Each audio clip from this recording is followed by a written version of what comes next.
I chose to talk to you guys today about the best day of my life. In order to understand the best day of my life, I have to take you through a little bit of a journey. I was born in El Salvador, and my parents first migrated to this country, and then a couple years later they went, actually my father went and actually picked up myself and my older brother and sister, and led us all the way through Guatemala, through Mexico. I don't remember going through those countries. At some point I must have stopped by for some tacos with my dad, but I don't remember eating them.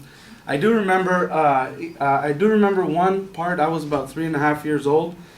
I remember that my dad, he was crossing the border illegally, and we were crossing, fleeing from the civil war in El Salvador.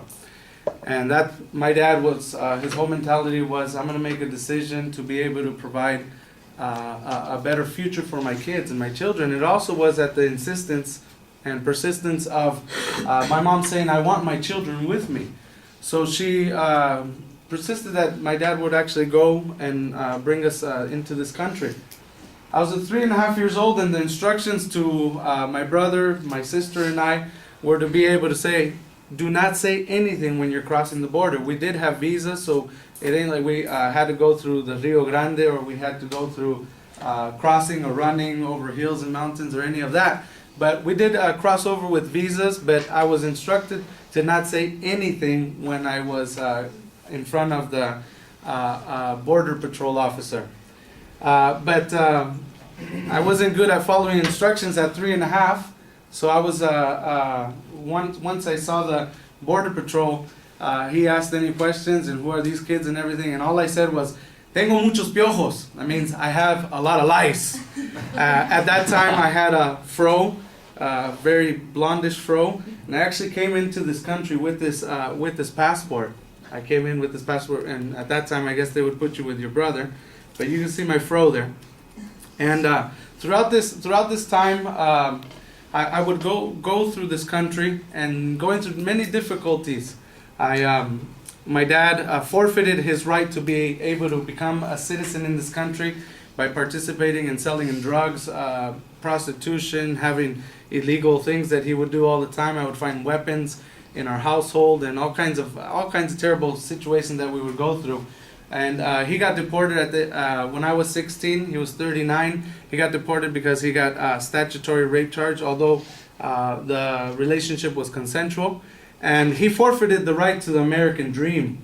As a result, I had to work really hard as a young man. I had a lot of anger and rejection, abandonment problems with him. But what happened was that at that point, I had to become a man. I had to start working 7 days a week, trying to provide for my younger sister and for my mom. But what happened was that through many years, I was like a prisoner in this country because I couldn't work legally.